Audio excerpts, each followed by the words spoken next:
penyampaian dari materi dari Bapak Dr. Ismit Mado, STMT.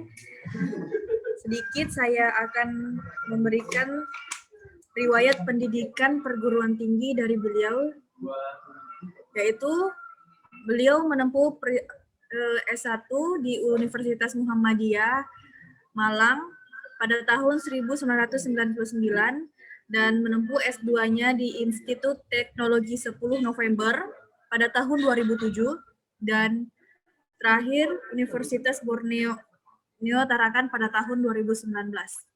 Jadi langsung saja saya serahkan kepada beliau, Bapak Ismit Mado, dipersilahkan. Sini lah, Pak.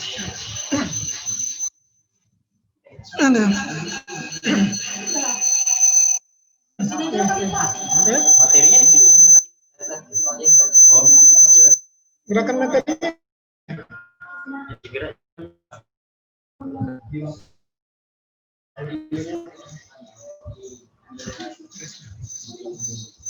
Ini kan nggak full ya? Memang gini.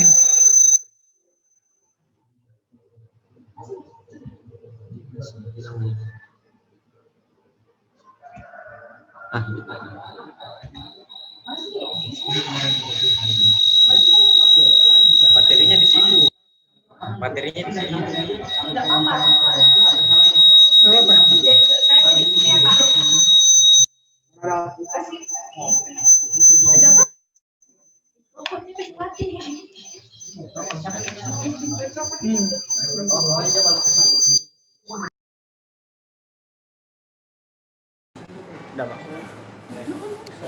Assalamualaikum warahmatullahi wabarakatuh.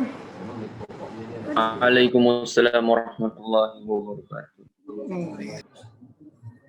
Baik, selamat pagi semua. Pagi, Pak. Pagi, Pak. Pagi, Pak. Pagi, Pak. Pagi, Pak. Masih semangat kan nih? Semangat. Masih, Pak. Luar biasa semangat, Pak. Pak. Luar biasa semangat, Pak. Ya, baik. Mungkin yang di awal aja slide-nya. Baik. Mudahan kalian bisa apa namanya ya?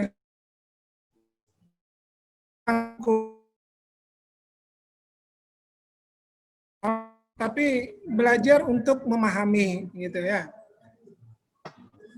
Rasanya tadi berat itu materinya Pak Saprijal untuk bagaimana gitu ya menyusun atau merencanakan sebuah karya ilmiah yang baik bagi mahasiswa. Gitu ya. Gini, sebelum saya memulai materi, saya sengaja ngambil peran mahasiswa antara prestasi dan organisasi. Gitu ya. Temanya seperti itu diangkat. Sebelum jauh saya mau membuat sebuah ilustrasi. Ya. Saya ingat dulu pada saat saya kuliah S1, gitu ya. Ada salah satu dosen saya yang sampai hari ini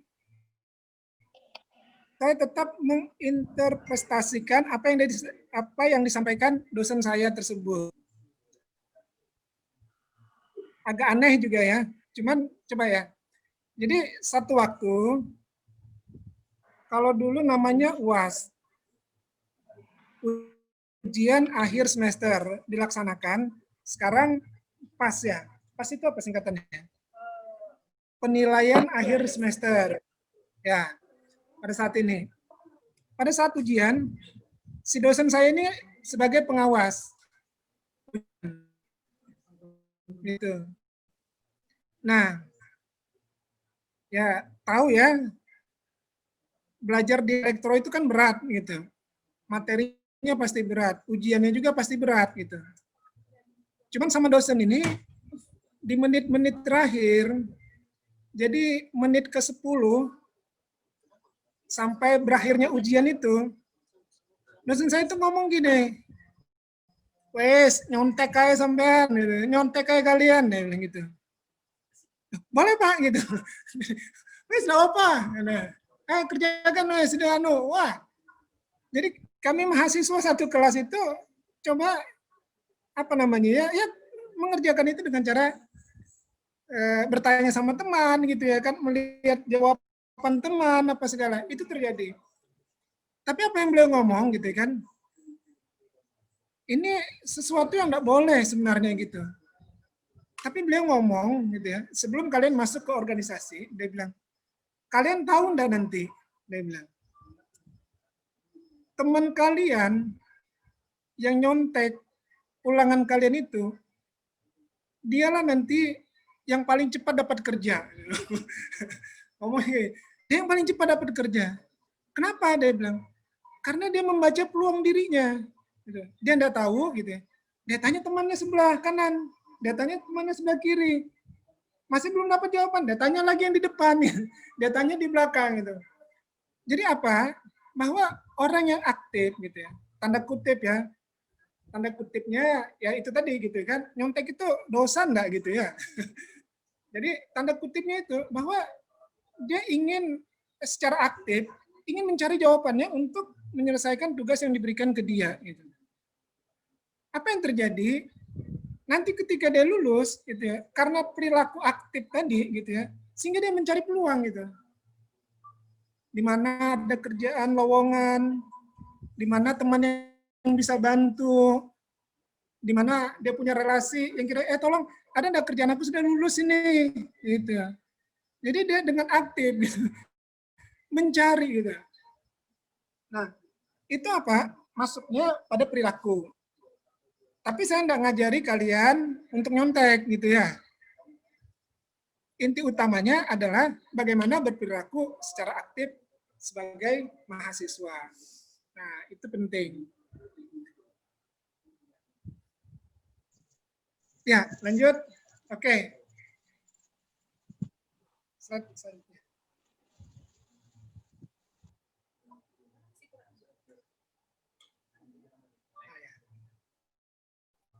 Nah, sekarang materi organisasi berarti dalam benak kita ada kuliah, ada organisasi. Wacana yang di sini, di slide ini, saya ingin mendengar pendapat dari masing-masing angkatan. Ada berapa angkatan nih? Dari masing-masing angkatan lah yang mewakili. Dimulai angkatan yang paling tua, angkatan berapa nih? 2017.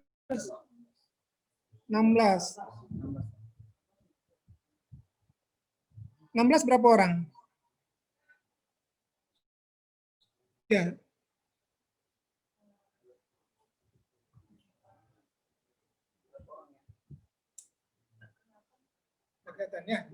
Ada yang mewakili dari angkatan 2016 memberikan sedikit pandangannya gitu ya, atau narasinya yang ada di benak kalian antara kuliah dan organisasi. Bisa enggak 2016? Yang di sini enggak ada ya? Kalau di sini dosa. Ada?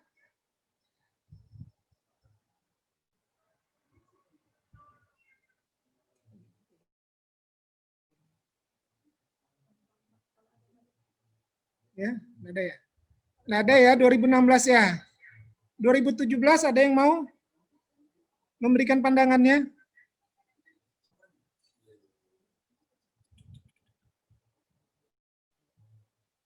Ini siapa nih? Satu aja nih, 2017. N lagi. Enggak, Pak. Sini banyak.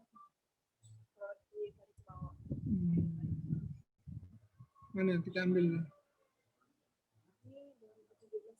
Oh ya, Dodi ini ada enggak nih ya? Dodi Asmara. Ya, Pak. Ya, Dodi angkatan 2017. Ya, Pak, 17, Pak. Oh ya, oke. Bisa enggak memberikan pendapatnya? Bagaimana, Pak, maksudnya, Pak? Oh, enggak. Ya, ini kan di slide saya materinya tentang prestasi dan organisasi. Nah, terus ada slide apa kira-kira dalam benak kalian tentang kuliah dan organisasi itu sendiri. Mungkin sebelum masuk kita ke materi, ada bayangan dulu lah. Kira-kira Dodi punya pendapat atau gambaran gitu?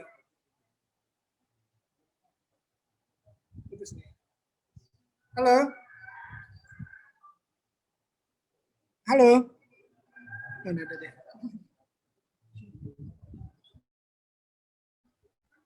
Ini dari NPM Pak, ini kan 19. Iya. Ini 20.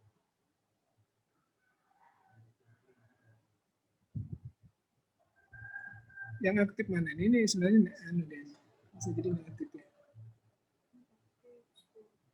Atau angkatan 2020 lah dulu. Siapa kira-kira yang anu? Ah, ada 2019 ini. Ini siapa nih? Cewek, itu cewek.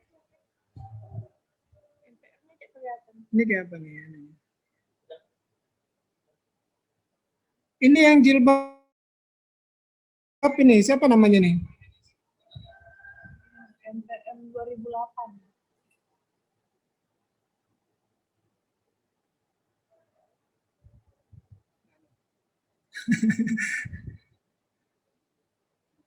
Oh ini Pak. Ini. Siapa nih? Oh ya. Julpiana mungkin bisa memberikan pendapatnya.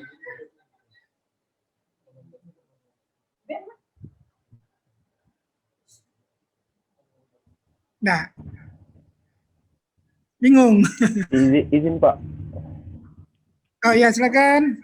Ya. Ian Erikson. Ya mungkin bagusnya dimulai dari yang senior dulu Pak. Jadi pengalaman-pengalaman senior bisa kita tahu Pak. Oh baik. Ya, Ya Pak. sebenarnya saya ingin kalian memberikan gagasan apa ya? Bukan ya gagasan atau gambaran berdasarkan pengalaman atau berdasarkan pemahaman.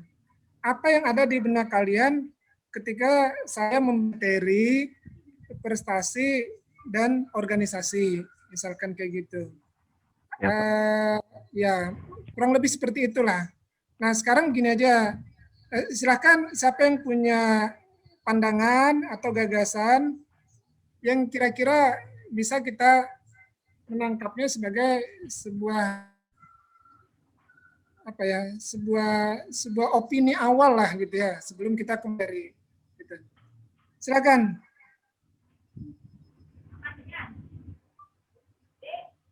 Ya, kalau menurut saya Pak, bisa saya Pak? Ya, silakan.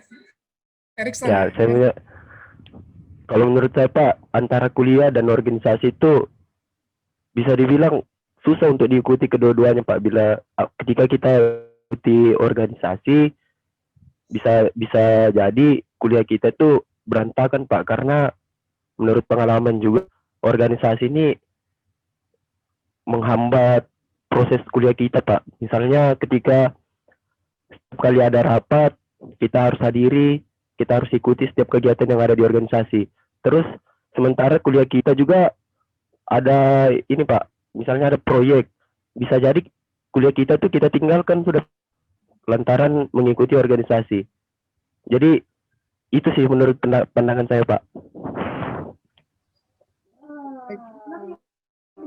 Mungkin dari saya Pak, angkatan 17. Siapa? Al-Ma'ruf Pak. Al-Ma'ruf, oh, ya. Saya ingin menjelaskan dari pemahaman saya saja Pak. Baik.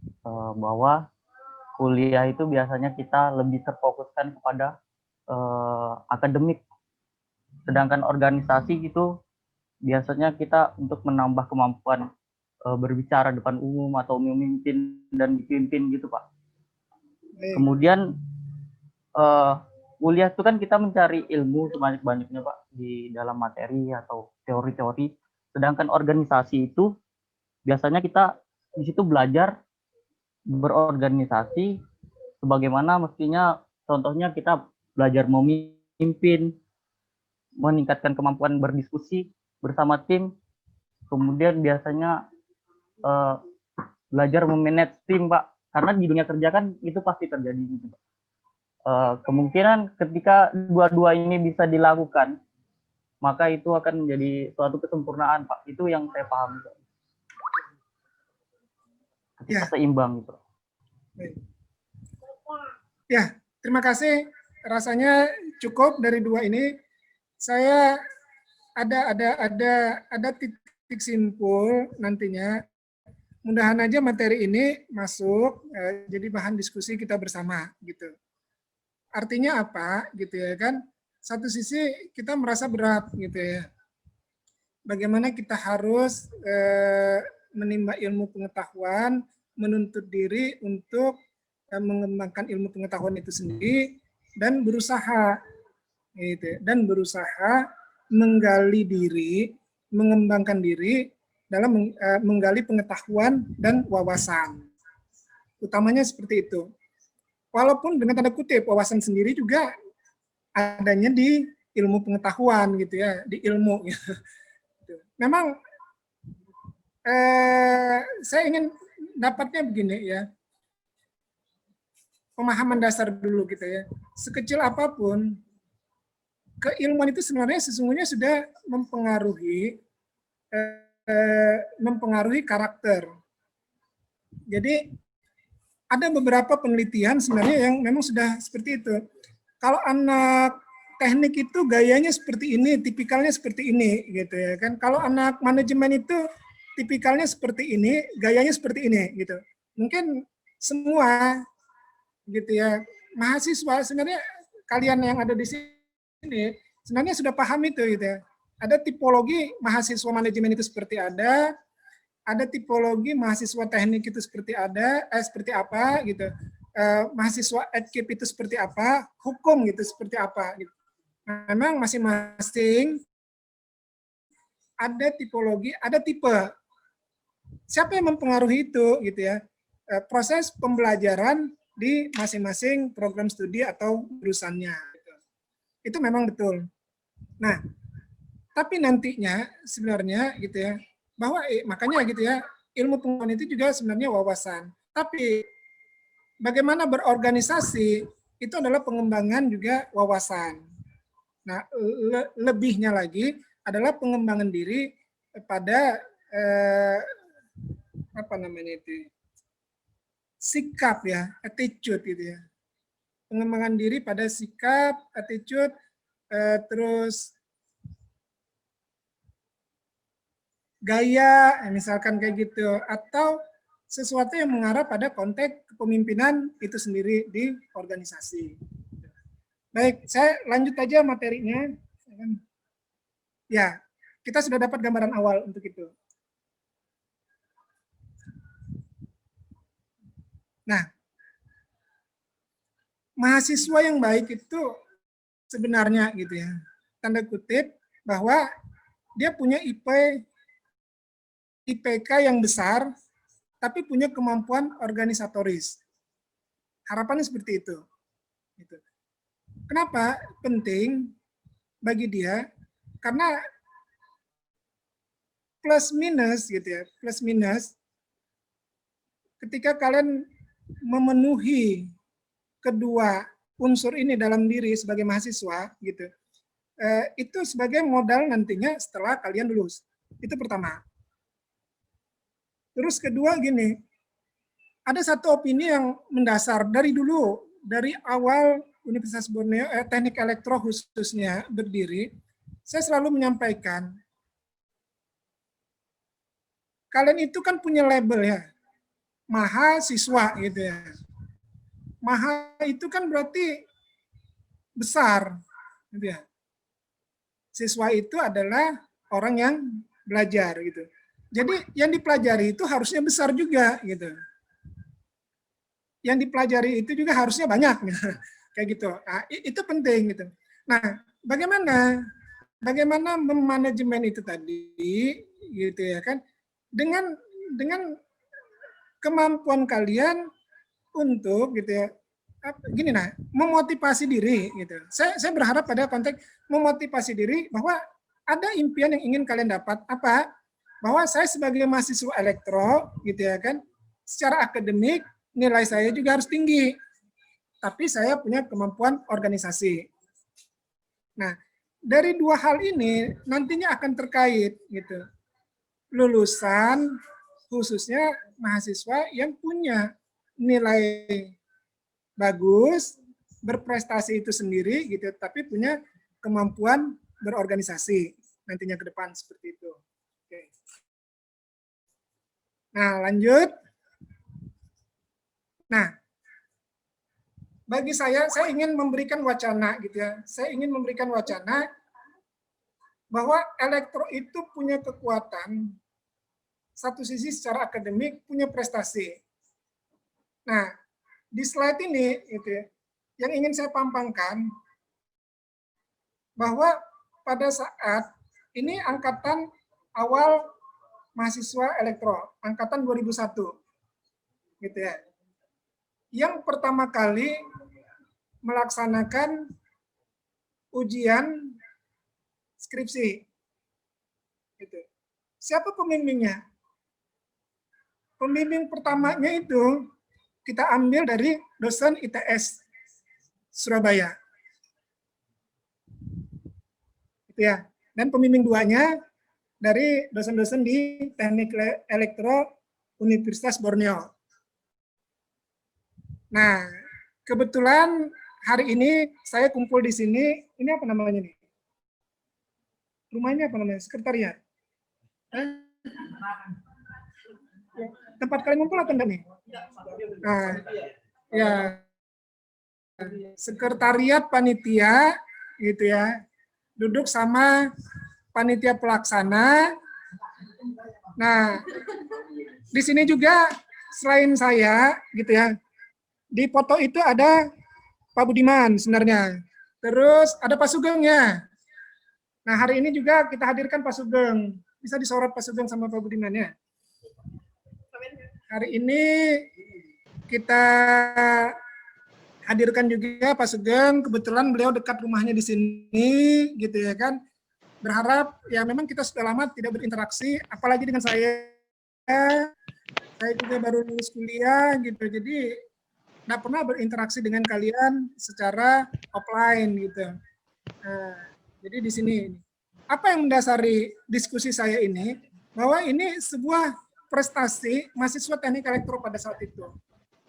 Tapi sebelum ke mahasiswa ini ya, saya ingin katakan karena saksinya ada Pak Ahmad Budiman, ada Pak Sugeng sini gitu ya. Kita diskusi dulu dosen, kayak apa nih? Siapkah kita kalau mahasiswa kita dibimbing dosen dari ITS gitu. Pada saat itu gitu. Kita diskusi sama-sama gitu. Akhirnya semua sepakat gitu. Oh ya, enggak apa-apa, Pak. Kita laksanakan aja gitu. Ini dan saya menarik sekali gitu ya. Dan kalian harus akui, saya secara pribadi pada saat ini ujian ini sampai malam loh di Borneo. Dari pagi sampai malam kita laksanakan maraton karena dosennya kan kita terbangkan dari Surabaya ke Tarakan pada saat itu. Nah, pada saat sudah proses penilaian gitu ya tentang kelulusan dan 5 ya memang waktu itu ya Pak Budiman ya. Dan 5 mahasiswa kita dinyatakan lulus. Saya secara pribadi pada saat itu bertanya ke dosen dari ITS itu sebagai pembimbing 1. Pertanyaan saya sederhana aja. Karena ini angkatan pertama gitu ya. Bagaimana kita mengelola elektro pada saat itu. Jadi saya bilang, Pak Didit, saya minta Pak Didit jawab dengan jujur, gitu ya kan. Setelah proses bimbingan selama ini dengan mahasiswa, sampailah pada saat mereka ujian akhir dan memang dinyatakan lulus, gitu. Nah, atas kesepakatan yang kita buat, gitu kan, dalam sidang ujian tertutup tugas akhir mahasiswa. Nah, saya ingin Pak Didit jawab dengan jujur. Saya bilang, gimana grade-nya gitu ya? Gimana grade-nya mahasiswa kami gitu ya? Pada saat Pak Didit meluluskan mereka. Jadi alhamdulillah pada saat itu Pak Diditnya juga nyampaikan, oh iya Pak, pada prinsipnya materi yang dibawakan, materi dalam skripsi itu yang dibawakan, dan standar kompetensinya itu sama dengan ada yang di ITS. Nah, itu ya. Wah, senang kita ya. Ada yang ITS. Nah, dengan catatan Pak, gitu ya. Jadi kalau di ITS itu juga memang ada levelnya maksimum, sedang, gitu kan, sama level yang biasa, gitu. Jadi kalau mencermati Pak Saprijal tadi, gitu ya, bahwa dalam penulisan tugas akhir, dalam membuat gagasan di tugas akhir itu, memang ada standar, gitu ya, standar yang diberikan perguruan tinggi akademik, secara akademik itu, oh ya ini layak, gitu loh, layak dijadikan tugas akhir. Jadi untuk 5 mahasiswa ini Pak, saya memang tidak sebutkan, tapi ada yang level maksimal dan ada yang biasa-biasa aja. Nah, jadi pulang ke Sugeng. Oh ya. Oke. Ya. Mohon maaf Pak Sugeng mau pulang tadi izin. Nah, jadi intinya seperti itu. Dan hebatnya gitu ya, senior kalian yang ada di sini gitu, rata-rata mereka pekerja semua gitu. Itu pertama ya. Jadi perlu catatan ya. Itu mereka pekerja semua. Kalau yang laki di tengah ini namanya Pak Budi Sutrisno ya. Nah, Pak Budi Sutrisno ini pegawai Medkobunyu. Kalau kuliah pulang pergi, karena dulu kuliahnya masih sore sampai malam. Belum ada gedung ya seperti sekarang. Masih numpang di SMA 1 Tarakan. Tiap hari pulang pergi. Gitu. Jadi pergi pulang kerja itu, setelah pulang kerja jam 4 itu pergi ke Tarakan, besok pagi subuh-subuh pulang. Nah, itu proses itu berlangsung gitu ya. Proses itu berlangsung selama perkuliahan Pak Budi. Nah, yang di sebelah kiri nomor 2 di samping Pak Budi itu Muhammad Wildan, pegawai Bandara Juwata Tarakan. Nah, sebelah kirinya lagi itu, mungkin kalian sudah kenal semua ini senior kalian, sekarang menjabat sebagai ketua IKA ya, alumni Fakultas Teknik. Agus siapa? Haryanto. Nah, yang perempuan itu itu bekerja juga. Yang perempuan ini Sulastri, Mbak Lastri gitu ya. Nah, itu juga aktif bekerja. Oke. Nah, apa yang ingin saya sampaikan ke kalian? Pada saat generasi awal itu, mereka adalah pekerja, sebelum skripsi, mereka juga adalah pengurus himpunan dan BEM di elektro maupun dan BEM di Fakultas Teknik pada saat itu. Jadi, dosennya prestasi, mahasiswanya lebih lagi prestasi. Itu yang ingin saya sampaikan menjadi catatan bagaimana prestasi mahasiswa teknik elektro tadi. Oke. Nah, ini juga prestasi. Setelah mereka lulus, kan, mereka punya kompetensi dan ingat sama alma maternya. Akhirnya berdirilah yang nantinya akan memfasilitasi kegiatan laboratorium teknik elektro, yaitu peralatan apa nih Pak? Distribusi ya? Yang sumbangan ini? Lab outdoor sistem distribusi tenaga listrik. Itu. Nah, ini juga prestasi bagi elektro gitu ya, khususnya yang dilaksanakan Ikatan Alumni Teknik Elektro untuk masyarakat dalam bentuk pengabdian ke masyarakat. Ya, konteks hari ini, konteks yang ada di gambar ini adalah pemasangan baru listrik untuk kelompok tidak mampu bagi masyarakat yang ada di Kota Tarakan. Nah, ini prestasi gitu. Akhirnya yang kita tahu gitu sekarang senior kalian gitu ya, Bang Agus Haryanto ini adalah ketua IKA alumni Fakultas Teknik yang kedua. Gitu ya. Apa? Oke, nah, bagaimana? Saya berharap begini, mahasiswa teknik elektro itu nantinya gitu ya, atau seminimal mungkin mencoba gitu, bahwa sebagai seorang mahasiswa teknik elektro minimal dia punya modal dasar ketika dia lulus, gitu ya. Pertama, standar indeks prestasi kumulatif yang dihasilkan. Kedua, dia harus lulus di teknik elektro. Atas kesempatannya, atas kemampuannya, dia harus berusaha sungguh-sungguh sehingga dia bisa lulus dan memiliki ijazah kelulusan sebagai sarjana teknik elektro.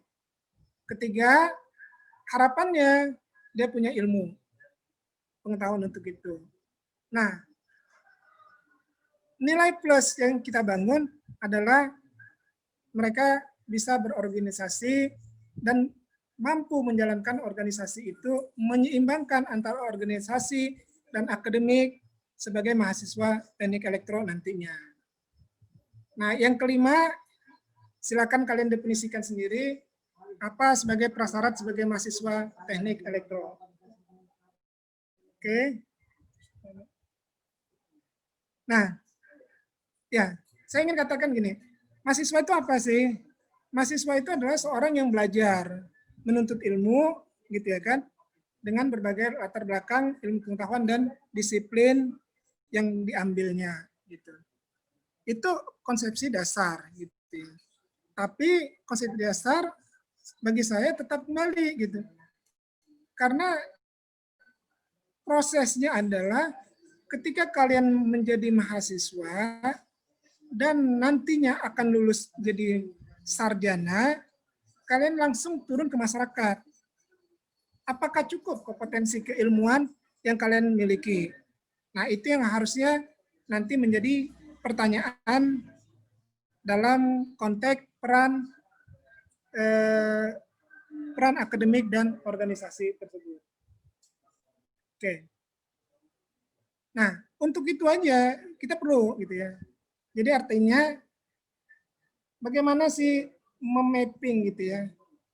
Memapping atau merencanakan masa depan sebagai mahasiswa teknik elektro. Yang utamanya adalah adanya penghargaan atas ilmu dan nilai. Kadang kita harus begini nah ya. Nilai kita bagus, nilai kita tinggi gitu ya kan. Kita harus berusaha juga untuk memahami ilmu itu. Ketika kita nilai tinggi, kita harus punya kompetensi gitu ya, yang mengantarkan, oh ini dari sisi keilmuan kita sebagai lulusan sarjana teknik elektro. Apa yang ingin disampaikan di sini adalah bagaimana kita memadukan antara nilai IPK itu sendiri dan memahami sisi keilmuan itu secara lebih mendalam. Nah, kalau mengacu ke standar, gitu ya, standar kompetensi akademik, khususnya di teknik elektro, dikatakan prestasi dalam tanda kutip bisa kalian sebagai mahasiswa lulus sebagai sarjana kuliah tepat waktu. IPK minimal 2,75 gitu. Pak Budiman, masih ya 2,75 ya? Nah, masih. IPK minimal 2,75 gitu. Tapi kalau saya di era sekarang sebenarnya minimal 3 gitu. Kenapa dengan minimal 3 gitu? Bahwa kemudahan itu sekarang bisa diberikan. Nah, sebagai mahasiswa selain kalian dapat di perkuliahan, kalian bisa mengakses itu dengan mudah, ilmu pengetahuan itu sendiri gitu ya. Melalui teknologi informasi, khususnya internet gitu ya. Dengan ini. Nah, kejar ini syarat utama sebagai kalau bisa lulus tepat waktu, kejarlah atau mappinglah, rencanakan itu lulus tepat waktu. Capailah nilai dengan minimal IPK katakan 3 tadi. Itu standar kompetensi. Apa bisa? Sebenarnya bisa, gitu ya kan. Tapi Pak, dengan ditambah organisasi belum tentu bisa, gitu. Nah, belum tentunya, karena apa?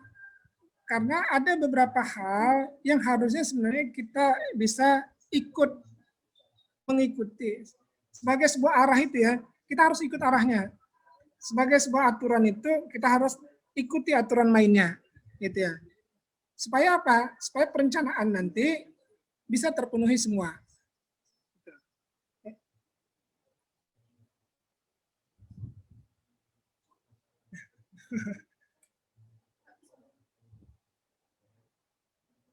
Berat ya.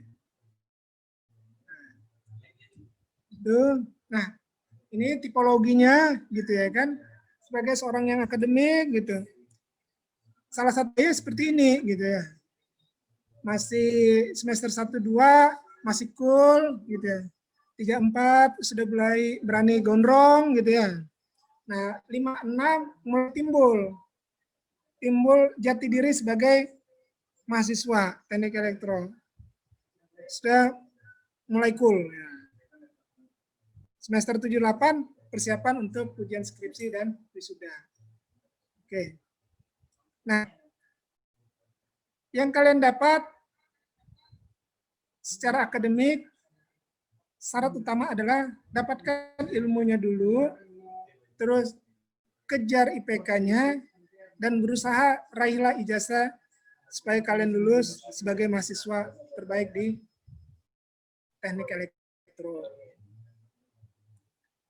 Nah, tapi kenyataannya, gitu ya, kenyataannya di Kementerian Pendidikan Tinggi sendiri, gitu ya, bahwa definisi prestasi itu tidak semata-mata secara akademik. Gitu. Seorang yang berprestasi di bidang non-akademik itu juga dikatakan prestasi. Satu sisi sebagai syarat undang-undang gitu ya, sebagai syarat penyelenggaraan pendidikan tinggi. Sehingga apa gitu ya? Kalau kalian ada prasyarat beasiswa gitu ya. Beasiswa prestasi itu kan tidak semata-mata nilai gitu kan. Tidak semata-mata secara akademik gitu. Tapi misalkan dia juara apa gitu ya dalam bidang olahraga, dalam bidang seni misalkan gitu ya. Dia ada prestasi di situ dan mahasiswa berhak untuk mendapatkan beasiswa. Nah, artinya apa di sini? Maksud saya begini, ketika kalian sebagai mahasiswa, ketika mampu membangun mapping gitu ya, kuliah tepat waktu, IP dengan IP standar, gitu ya kan, dengan IP standar, tapi kalian nilai plus. Nilai plusnya di mana? Salah satunya adalah kegiatan non-akademik. Apa yang diharapkan dari kegiatan non-akademik ini? Artinya apa? Kalian bisa aktif gitu di berbagai kegiatan kampus. Nah, ada nilai plus ketika coba gitu ya. Bahwa kalau dulu bahasanya itu mahasiswa akun. mahasiswa akun itu adalah mahasiswa datang kuliah, mendengarkan dosennya, gitu ya kan. Setelah itu mengerjakan tugas, pulang, gitu ya kan, kerjakan tugas lagi, gitu. Besok kembali lagi kuliah, gitu. Terus kerjakan tugas, kuliah lagi, gitu, di lab, gitu. Jadi rutinitas hanya pulang kampus, pulang kampus, pulang kampus, yang hanya semata-mata untuk mencari ilmu pengetahuan. Tapi dia tidak aktif dalam berbagai kegiatan kampus atau organisasi. Nah, apakah ada nilai plusnya? Gitu. Nah, disinilah kita coba membuka bagaimana memadukan antara peran akademik, ya prestasi tadi, dan peran organisasi.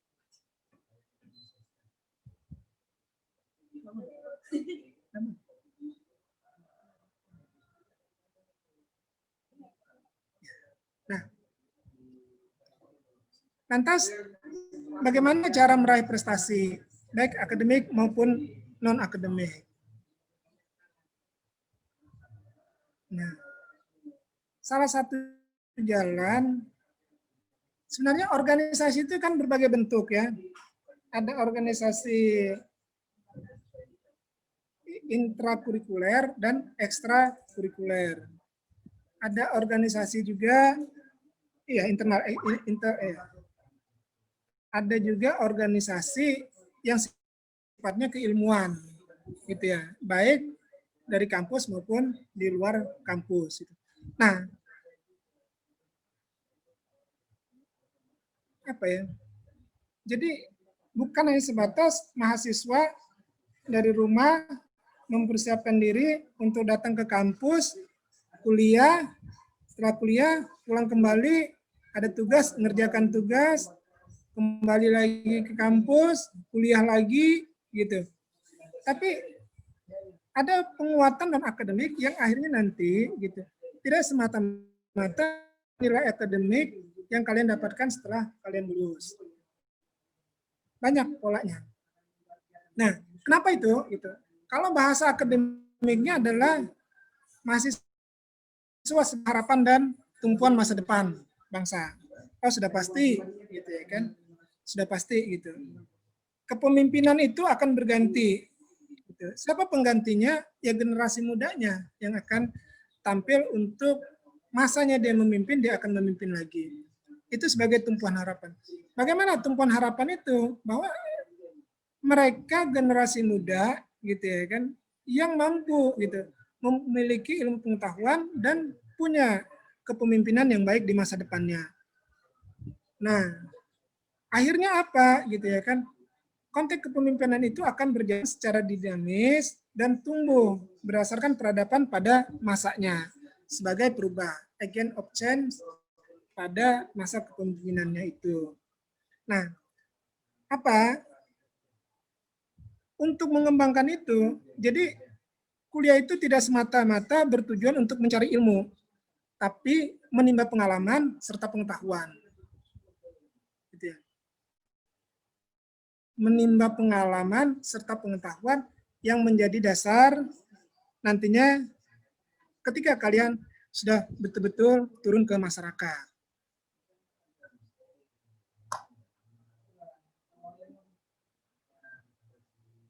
Berat ya mungkin ya. Nah, itu ya. Nah, untuk itu kalian harus belajar merubah mindset.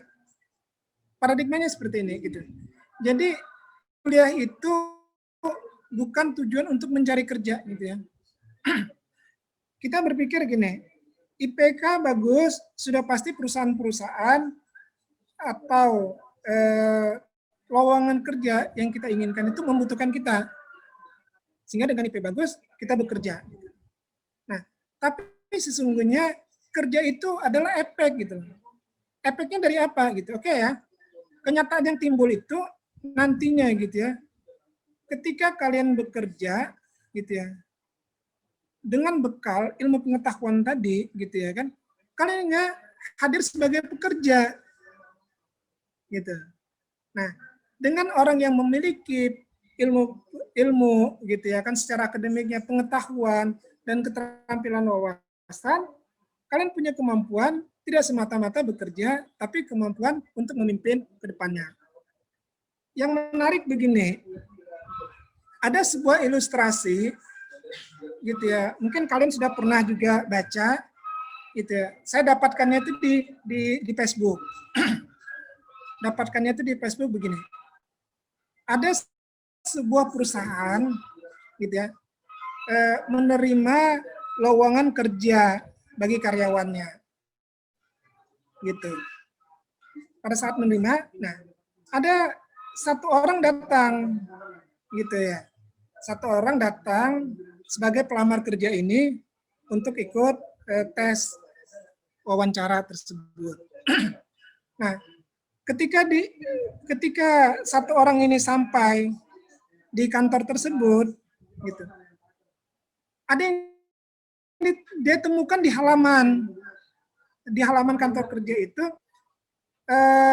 keran air yang terbuka, gitu ceritanya, gitu. Keran air yang terbuka.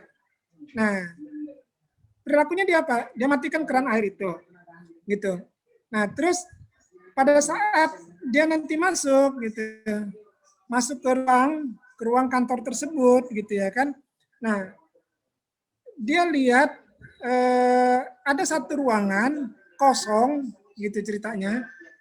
Di situ lampunya nyala, kipas anginnya nyala, gitu. Nah, dia datang dengan inisiatif, gitu. Kipas anginnya dikasih mati, lampunya dikasih matinya, gitu, diokannya. Baru kemudian dia duduk menunggu antrian dipanggil untuk wawancara. Apa yang terjadi ketika tiba gilirannya di wawancara? Sama pewawancara ini tuh langsung bertanya ke orang ini tadi, kamu mau digaji berapa? Gitu. Kaget dia. Kenapa timbul pertanyaan seperti itu, Pak? Gitu kan? Kenapa timbul gitu? Ternyata pihak perusahaan ini sudah memonitor, gitu ya. Jadi keran air itu sengaja dihidupkan, dia ada CCTV ya untuk memonitor, gitu. Pada saat di ruangan mati lampu itu juga dia pasangkan CCTV untuk memonitor, gitu. Jadi dia melihat ini satu-satunya orang yang peduli, gitu, dengan lingkungan kantor. Gitu. Akhirnya pertanyaannya bukan kamu lulusan apa, IP-mu berapa, gitu ya kan, nah, terus kemampuanmu apa, gitu. Tapi pada pertanyaan yang seperti saya sebutkan tadi, kamu mau digaji berapa? Gitu. Nah, di mana mendapatkan itu? Bagaimana kemampuan kita nantinya? Karena mahasiswa, ketika kalian jadi mahasiswa, di situ tempat kalian, gitu loh. Di situ eksplorasi kalian sebagai seorang mahasiswa. Di situ kesempatan kalian, kesempatan terakhir bagi saya, gitu ya. Kesempatan terakhir. Nah, ketika SD, SMP, SMA, kalian masih dalam lingkungan sekolah, masih dalam lingkungan orang tua. Tapi ketika lulus jadi sarjana, kalian sudah masuk di lingkungan masyarakat. Nah, itu yang utama. Bagaimana kemampuan menggali ilmu, bagaimana mengembangkan pengetahuan, dan memiliki keterampilan dalam mempersiapkan diri sebagai lulusan sarjana yang berprestasi. Waktu. Oh, 15 menit lagi. Oke. Nah, jadi itu ya. Kuliah adalah proses menuntut ilmu, belajar, diarahkan untuk pengembangan diri, menambah ilmu pengetahuan, gitu. Tapi kalau kalian hanya sebatas menuntut ilmu pengetahuan, belajar untuk mengembangkan diri dan menambah ilmu, kalian adalah mahasiswa biasa dan kalian bukan mahasiswa yang memiliki prestasi. Sehingga apa? Saya berharap gini, bagaimana kita membangun benang merah prestasi dan organisasi itu? Nah, pertanyaan pertama tadi dari Erikson itu nyata, gitu ya. Jadi memang ada data penelitian tahun 2007, sampelnya mahasiswa ekonomi di Universitas Negeri Malang, gitu. Ternyata mahasiswa yang aktif organisasi berdampak pada prestasi belajar. IPK-nya. Nyatanya kayak gitu. Artinya apa? Kalau mahasiswa aktif di organisasi, mereka memiliki kecenderungan turun di prestasi belajar. Kalau mereka aktif di prestasi belajar, menuntut ilmu, gitu ya, mereka kurang di organisasi. Nah, dampaknya apa gitu ya? Ketika seorang mahasiswa berorganisasi juga akan mempengaruhi ke prestasinya. Seperti yang disampaikan Erikson. Itu yang dilaksanakan 2007. Nah, tapi kenyataannya 2013 diuji lagi kembali gitu ya. 2013 diuji kembali bahwa sebenarnya tidak ada gitu ya. Tidak ada hubungannya antara prestasi dan organisasi gitu. Jadi belum tentu mahasiswa yang aktif berorganisasi nilainya rendah. Begitu juga sebaliknya, belum tentu mereka yang tidak berorganisasi nilainya tinggi. Nah, sampelnya sudah diuji, datanya yang tadi. Ya, oke. Slide satunya. Ya, betul tadi. Yang tadi. Nah, sehingga datanya ini gitu. Ternyata dari sampel itu ditemukan ada 34 orang atau sekitar 36% mereka itu aktif di organisasi gitu ya, tapi memiliki IPK yang tinggi 34. Nah, hanya sekitar 13 orang yang ketika dia berorganisasi tapi IP-nya rendah. Gitu. Nah, kenyataannya juga gitu ya. Mereka yang berprestasi memang besar dibanding yang berorganisasi. Kalau organisasi jumlahnya 34 orang. Tapi ketika yang konsen ke akademik aja gitu ya, prestasi ada sebanyak 40 orang atau sekitar 42%. Cuman gitu ya. Ketika dia tidak berorganisasi sama juga gitu loh. Ada sekitar 7% dia tidak berorganisasi tapi indeks prestasinya juga di bawah gitu. Ya. Apa maksudnya di sini? Bahwa ketika mahasiswa itu aktif kuliah, menuntut ilmu dengan sungguh-sungguh, terus dia juga mengembangkan diri dalam kegiatan berorganisasi, gitu ya, bahwa peluangnya dia juga besar untuk mendapatkan nilai akademik yang tinggi, gitu. Nah, celakanya ketika kalian tidak berorganisasi, tapi IP juga rendah, gitu kan? Maunya yang mana? Yang sudah pasti di atas. IP tinggi, gitu ya kan? Tapi punya kemampuan berorganisasi.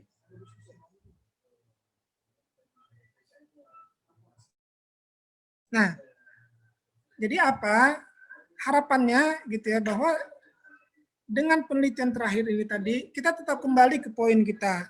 Poin kita apa? Gitu, bahwa ketika kalian kuliah bukan semata-mata mencari ilmu, tapi menimba pengalaman dan pengembangan pengetahuan.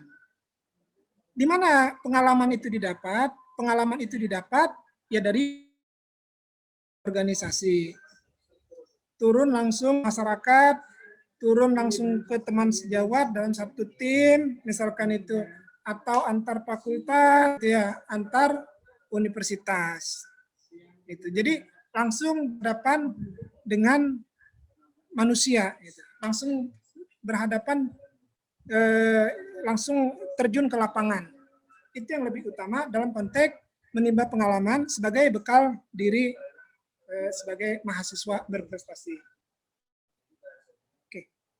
Nah, konteksnya di mana? Menimba kembali ke organisasi sebagaimana yang saya jelaskan tadi. Nah, akhirnya apa?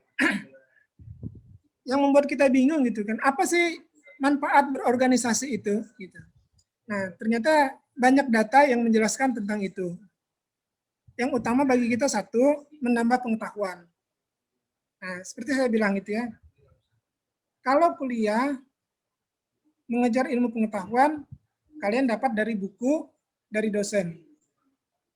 Bercerita, membaca, gitu kan. Tapi kalau berorganisasi, kalian langsung berhadapan. Gitu.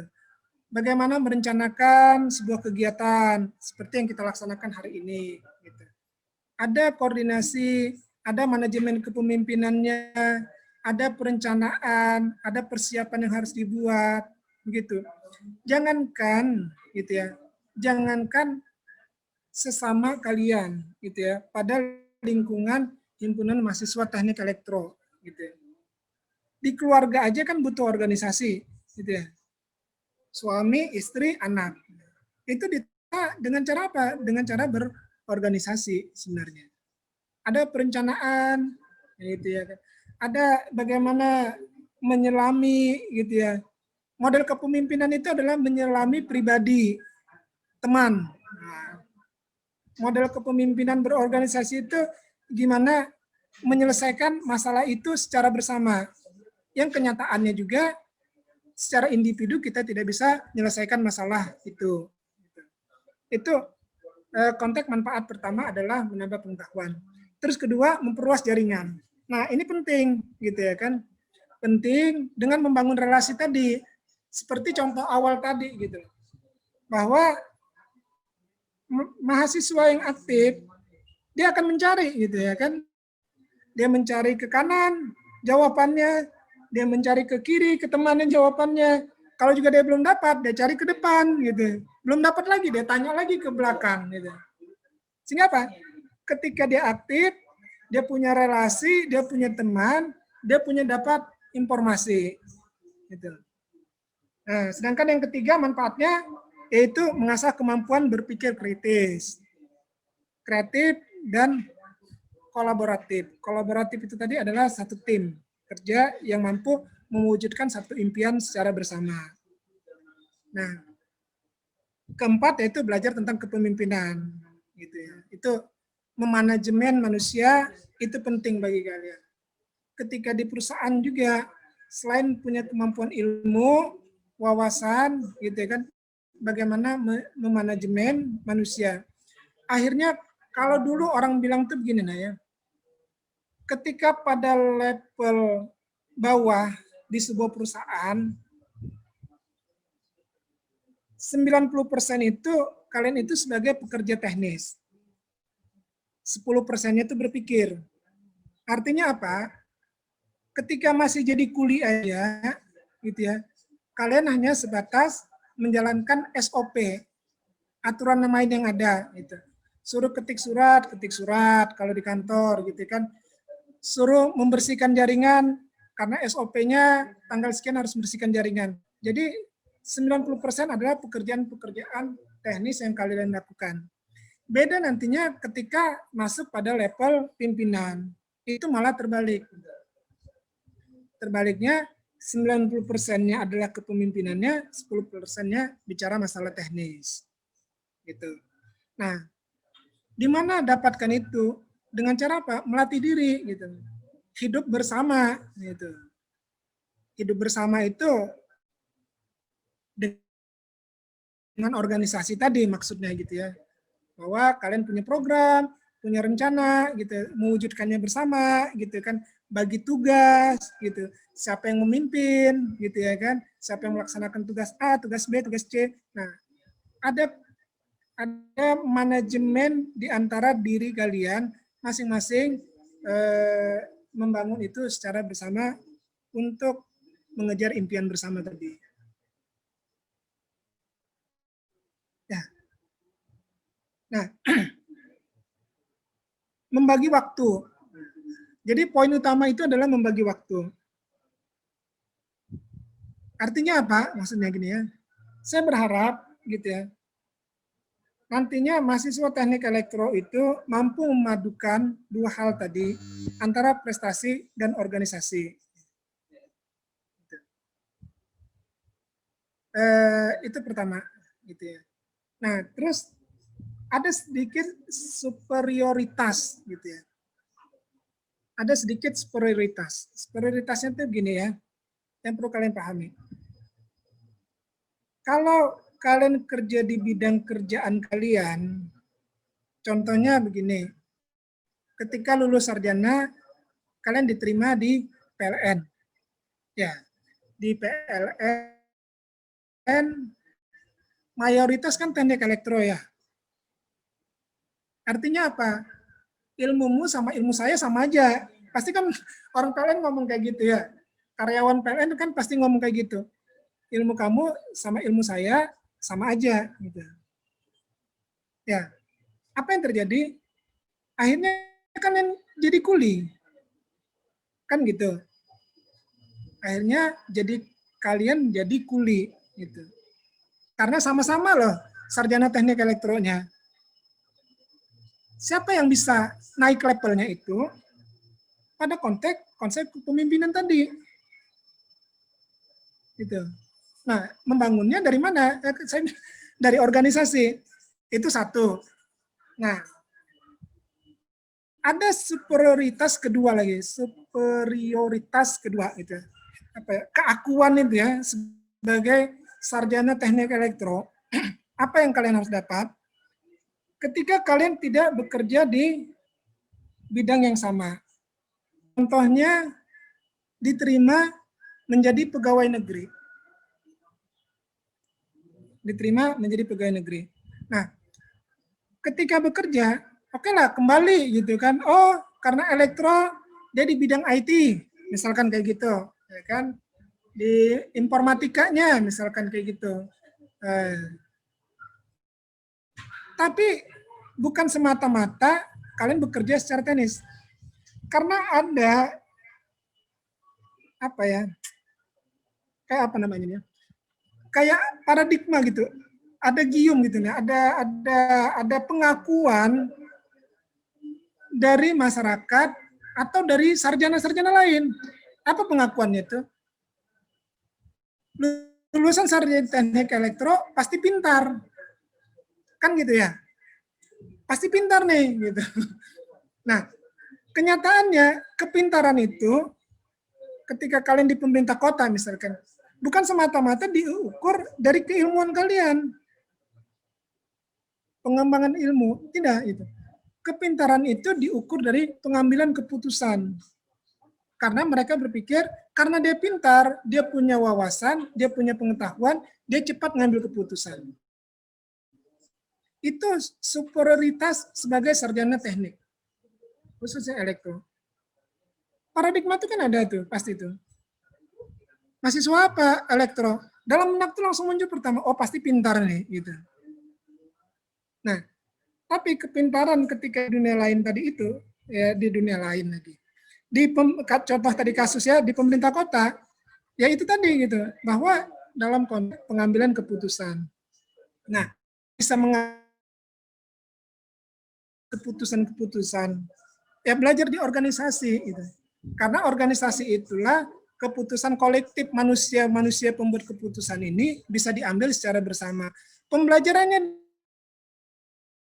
itu, gitu. Atau kan motivasi. Kamu pintar belajar, ya kan? Kalau kau enggak pintar, enggak mau pintar ya enggak belajar.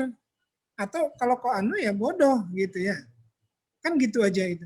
Tapi keputusan yang nyata itu di organisasi. Ketika kalian berorganisasi, kalian mengelola manusia, manajemen. Itu yang menjadi dasar utama. Nah, bekalnya apa gitu ya kan?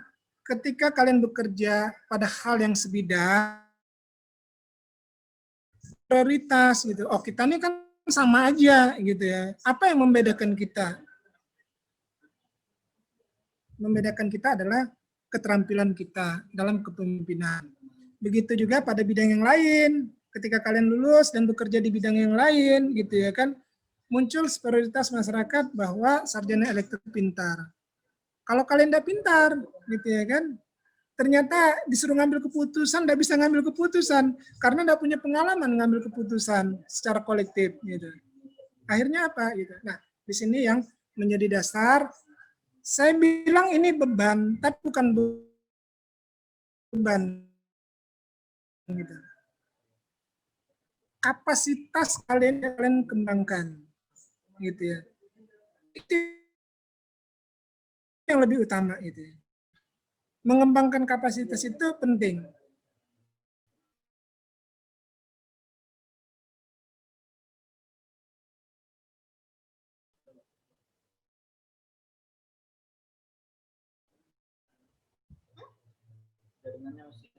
Oh iya, jaringan. Oke. Nah, bagaimana mengelola itu kalian ketika kalian lulus sarjana? Nah, utamanya adalah mana mengelolanya. Ada prinsip-prinsip dasar yang harus dipegang sebagai mahasiswa teknik elektro. Satu, gitu ya, manfaatkan waktu, gitu loh. Apa sih susahnya, misalkan kayak gitu ya. Setelah kalian dapat dari kuliah, gitu ya kan, kalau juga ada tugas, kerjakan tugas. Mengerjakan tugas itu sudah menjadi review materi kuliah. Tapi juga kalau tidak ada tugas, tidak ada salahnya sih, gitu ya kan. Ketika misalkan di kampus dicatat di kertas materinya, setelah pulang disalin lagi kembali ke buku supaya dirapikan. Misalkan, kenapa gitu? Sampai hari ini buku tulis saya S1 aja masih saya pegang. Apalagi namanya textbook gitu. Jadi penting gitu ya. Nah, kenapa gitu ya? Karena memang saya sudah susun, sudah tata gitu. Saya salin kembali. Nah, mereview materi kuliah itu penting kalian untuk membantu meningkatkan nilai akademiknya, membantu meningkatkan pemahaman terhadap materi kuliah. Terus kedua, belajar dengan sistem memahami, gitu ya. Kalau rumus memang tidak bisa dipahami. Kalau rumus harus dihafal, gitu kan. Tapi memahami materi, misalkan pertama gini, mata kuliah instalasi listrik misalkan gitu.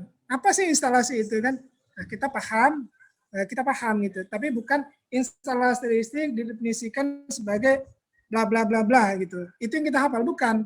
Tapi poinnya instalasi listrik itu apa sih? Gitu. Itu yang perlu konteks membedakan antara menghafal dan belajar memahami. Nah, ketiga gitu ya.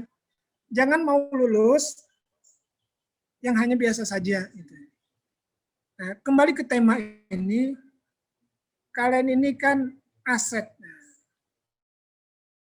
selekta, nah, gitu. Jadi modal gitu ya, modal intelektual itu ada di mahasiswa. Gitu.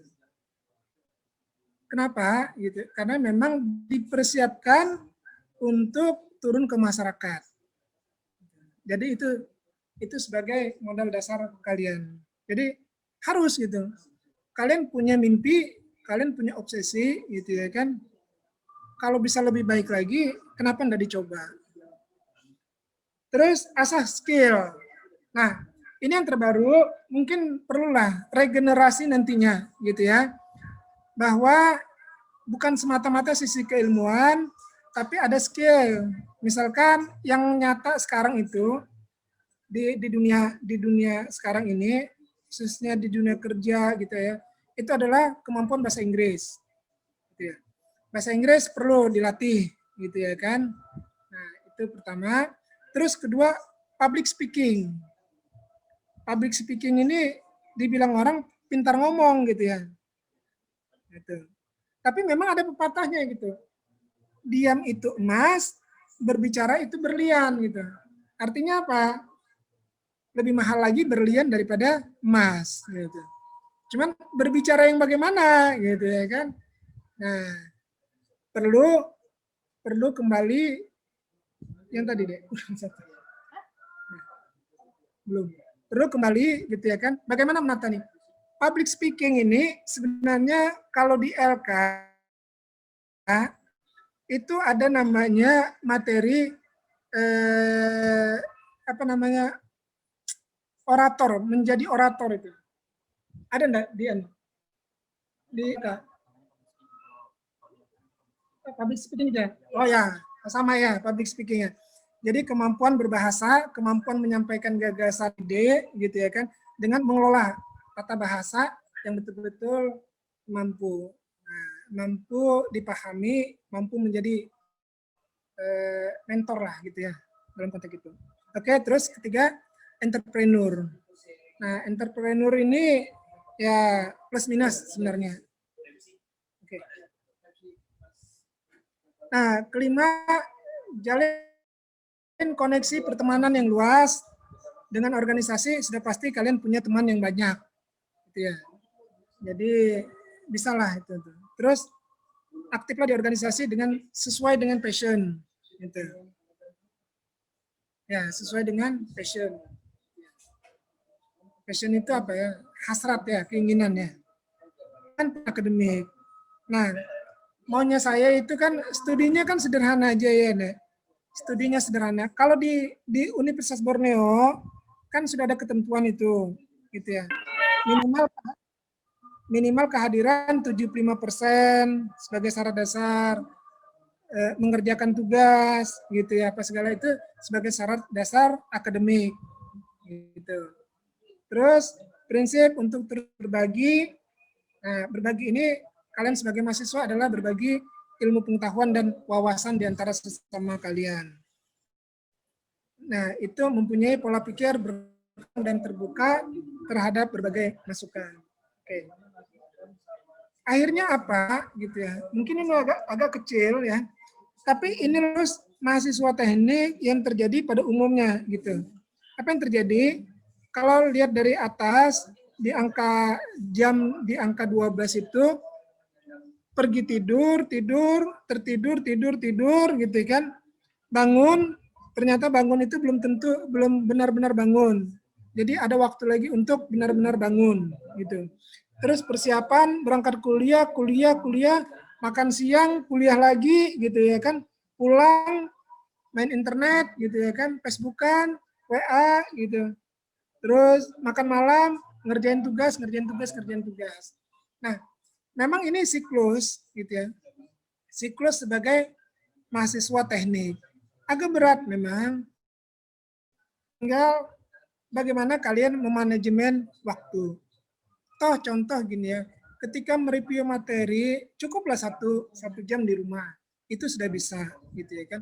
Nah, ketika kalian datang ke kampus gitu ya kan, bukan semata-mata kuliah, bukan semata-mata di kantin, ya gitu ya kan. Tapi bisa dalam konteks diskusi gitu ya kan. Memanajemen waktu bagaimana bisa berorganisasi gitu ya. Jadi bukan semata-mata siklus tidur, bangun, kuliah, ngerjakan tugas gitu kan, tidur, bangun lagi, kuliah, ngerjakan tugas, tidur, bangun lagi, kuliah dan ngerjakan tugas. Oke. Harapannya apa gitu ya kan?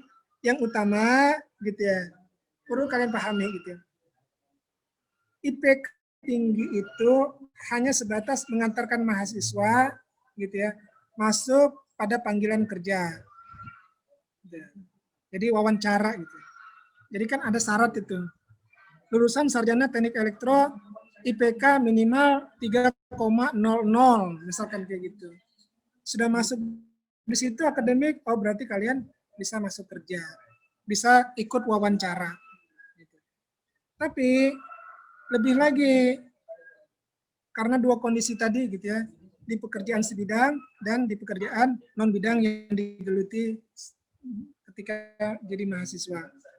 Apa yang utama adalah proses kepemimpinan, kemampuan berkomunikasi, gitu, kreativitas yang lebih dibutuhkan bagi perusahaan itu sendiri.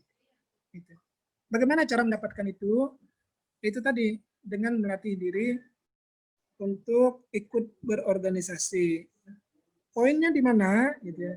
Poinnya di manajemen waktu. Tapi kembalilah ke slide tadi, generasi awal mahasiswa teknik elektro tadi. Pada prinsipnya apa? Mereka juga pekerja, mereka juga bisa mengelola organisasi, dan mereka juga lulus dengan superioritas tinggi. Dosen pembimbingnya dari ITS. Itu pesan saya. Mudahan jadi bahan diskusi gitu. Mudahan ini ada perubahan gitu ya kan, memberikan kontribusi pemikiran dalam konteks berorganisasi menjadi mahasiswa teknik elektro yang betul-betul berprestasi. Akademikus, organisasinya juga mumpuni. Demikian dari saya. Terima kasih. Billahi taufiq wal hidayah. Assalamualaikum warahmatullahi wabarakatuh. Waalaikumsalam warahmatullahi wabarakatuh. Assalamualaikum warahmatullahi wabarakatuh.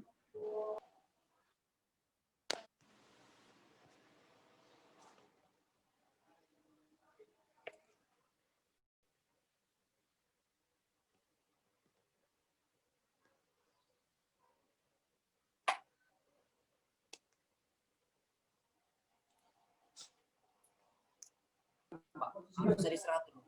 Oh, harus istirahat.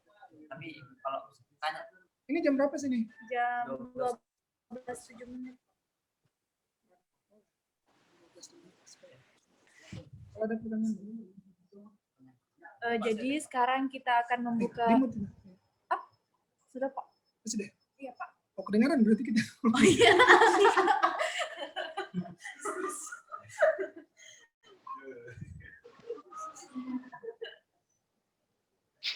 Jadi sekarang kita akan membuka sesi tanya jawab. Jadi Kalau memang ada. kalau memang ada, apalagi menurut saya ini mungkin penting karena mengenai organisasi dan perkuliahan. Jadi kepada kalian yang ingin bertanya, silahkan. Mbak. Oh, sudah. Mbak. Silakan. Assalamualaikum warahmatullahi wabarakatuh. Perkenalkan nama Fikri dari Waalaikumsalam. mahasiswa semester 3, Pak. Baik. Bertanya, Pak, mengapa ketika kita mau masuk organisasi itu ada minimal nilainya, Pak, di pedoman organisasi kampus? Karena menurut saya ada minimal nilainya itu saya rasa membatasi mahasiswa yang ingin organisasi begitu.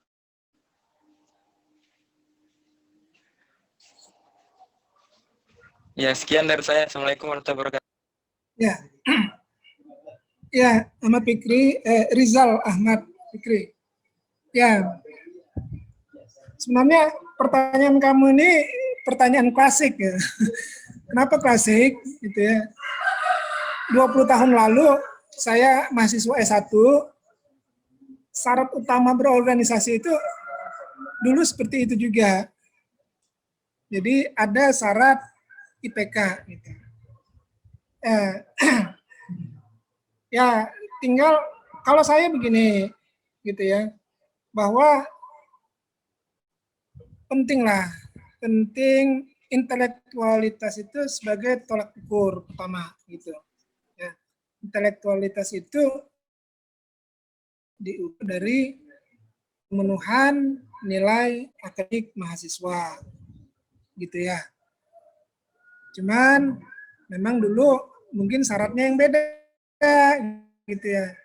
Kalau saya dulu IP-nya minimal 2,5 gitu. 2,5 itu sekarang setara dengan IP 3. Jadi kurang lebih sama seperti itu gitu ya. Nah, kan begini. Sebenarnya kan kalau dilihat dari jenjang gitu ya. Kalau dilihat dari jenjang, yang utama itu kan mahasiswa pertama itu adalah proses belajar mengajarnya dulu, akademik ya. Ya kan? Nah, artinya apa? Semester 1, semester 2 gitu. Kalian harus ngejar nilai akademik dulu. Gitu. Ya, bisa. Ya, kan pertama kan IP. Nah, tapi yang diberikan tadi ini adalah syarat sebagai pengurus. Ya, kalau untuk berorganisasi saja gitu ya. Katakan seperti kegiatan ini kan sebenarnya ini kan kegiatan berorganisasi juga gitu ya. Sebagai peserta seminar, sebagai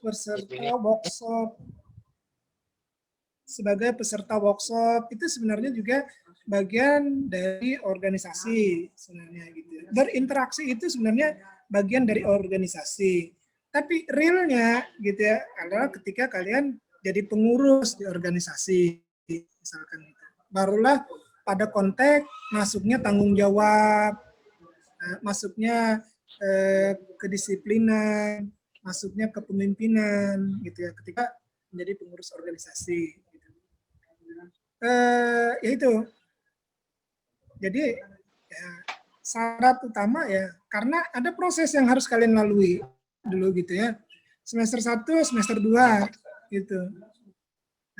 Harus bagaimana lebih menguatkan pada pendidikannya atau akademiknya. Kalau saya itu sih. Karena memang butuh proses. Nah, syarat minimal itu memang sudah menjadi syarat dasar gitu. Syarat dasar intelektual kapital gitu ya. Intelektual kapital itu secara akademik diukur dari nilai akademik. Kalau dikatakan intelektual, tapi IP-nya di bawah 2, nggak bisa intelektual. Kan gitu ya. Maunya kan harus ada syarat minimal. Nah, nanti kayak gitu ya, Fikri ya. Dan teman-teman yang lain. Ya, Pak. Ya, mungkin ada lagi. Mungkin ada lagi yang ingin ditanyakan mengenai seputar organisasi dan prestasi.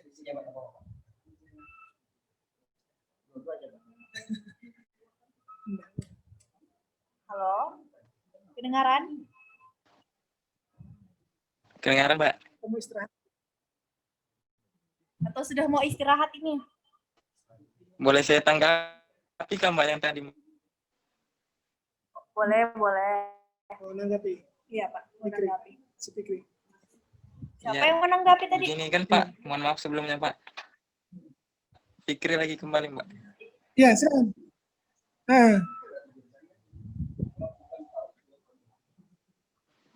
Kan kita bicara organisasi kan itu apabila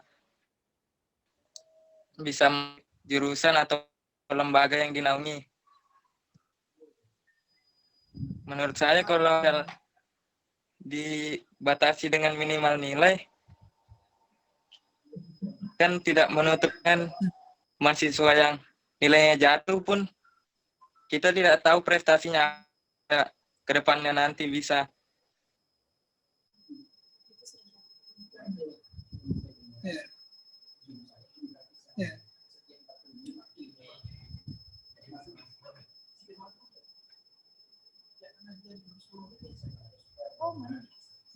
Ya, betul.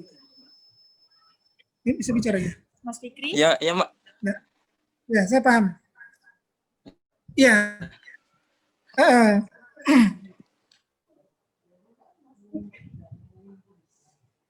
Jadi begini, Fikri, apa ya? Kadang kita itu yang mempersempit ruang gerak kita. Itu pertama itu. Kita yang mempersempit ruang gerak kita. Contoh misalkan gini, kita mempersepsikannya, oh aku udah diterima jadi pengurus HMTE karena IP-ku di bawah syarat, misalkan kayak gitu ya. Iya, Pak. Nah, kan kayak gitu ya. Nah, saya begini, bahwa ada hal gitu. Jadi tidak ada keterbatasan organisasi. Contoh konkretnya begini, pengalaman teman saya dulu ya kuliah S1 gini. Dia memang nilainya biasa-biasa aja gitu ya. Tapi dia punya kemampuan nah, dia senang dunia elektronika gitu ya. Merancang alat atau apa gitu. Akhirnya dia bentuk wadahnya gitu. Untuk menaungi gitu ya.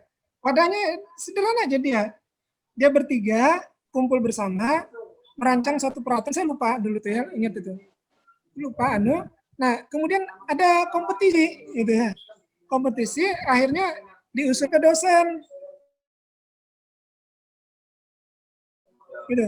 Dengan dosen tadi di bawah jurusan mewakili universitas untuk ikut kompetisi lomba gitu ya, yang arah ke elektronik robot ke apa Ya, dulu Pak. lupa juga saya. Nah kayak gitu. Nah bagi saya itu penting gitu. Itu bagian dari merencanakan secara bersama. Itu sudah dalam konteks organisasi. Gitu. Nah apa gitu ya kan? Kalian berkumpul walaupun sedikit 3 orang merencanakan bersama punya wadah display ajang kompetisi. Itu kan sebuah nilai juga gitu. Nah,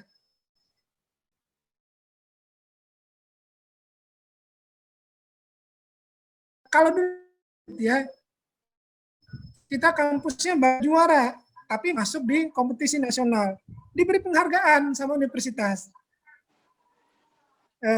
Mahasiswa yang turut gitu kan memperkenalkan Universitas Borneo di nasional, nah, kayak gitu.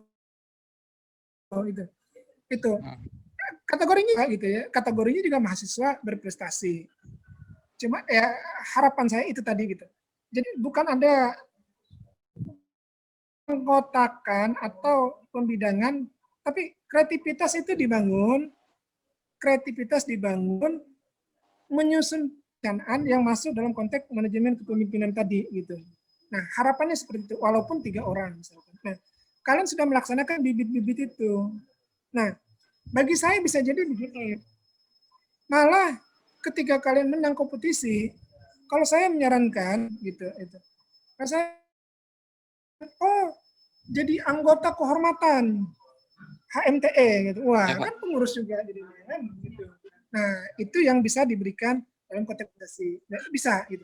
Jadi memang itu ya ada tipikal DP-nya sederhana tapi dia punya keahlian gitu. Ya. Nah, bagaimana jalan keluar bagi saya seperti itu. Ada kemampuan untuk mengelola, memanajemen diri dan teman-teman. Ya, pikir ya. Ya, Dan Pak. yang lainnya ya. Ya, terima kasih banyak, Pak. Ini antusias. Kira-kira antusias kan ya mahasiswanya nih ya. Yang lain-lain ini ya. Masih malu-malu gitu. Ya. Baik. Kira-kira ada masukan dari yang lain lagi? Ya Pak, izin bertanya Pak. Baik. Rio Jordan. Ya. Oh, ya. Perkenalkan nama saya Ro, angkatan 2010, Fakultas Elektro. Mau bertanya Pak, kan kami untuk angkatan 2020 ini kan sudah masuk pada siswa yang pada jenjang SMK atau SMA dan sebagainya. Otomatis pembangunan karakter yang ada pada kami ini otomatis harus lebih daripada selama kami menjadi seorang siswa. Yang saya mau tanyakan karena terkait organisasi di kampus khususnya kan lebih variatif Pak, lebih banyak. Itu kira-kira yang pertama menurut Bapak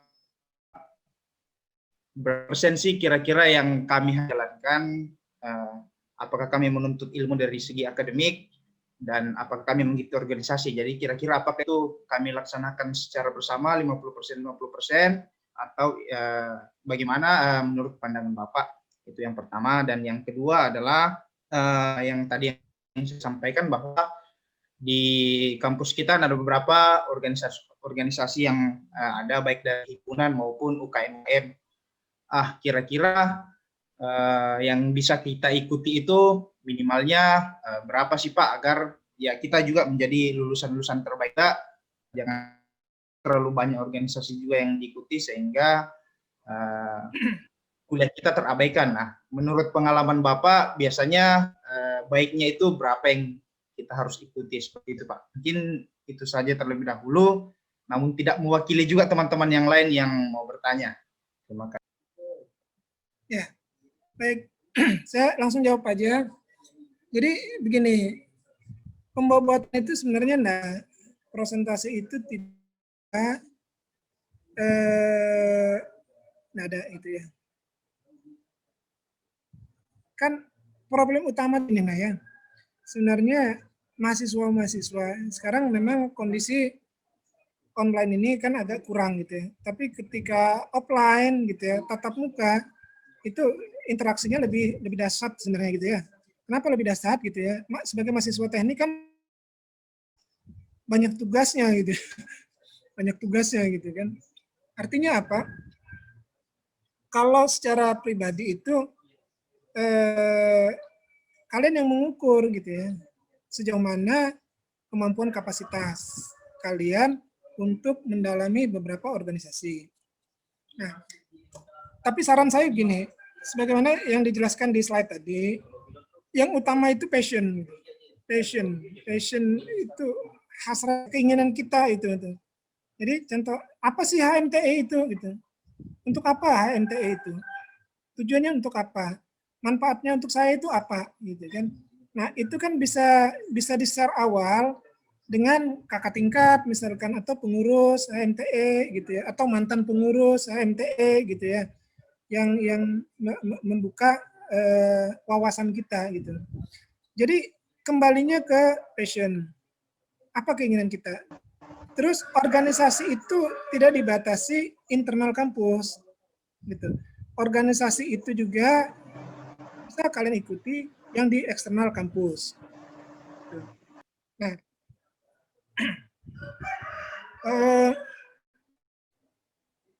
saya juga gitu ya, saya dulu kuliah kan di Malang gitu ya, waktu S1-nya itu kan di Malang gitu.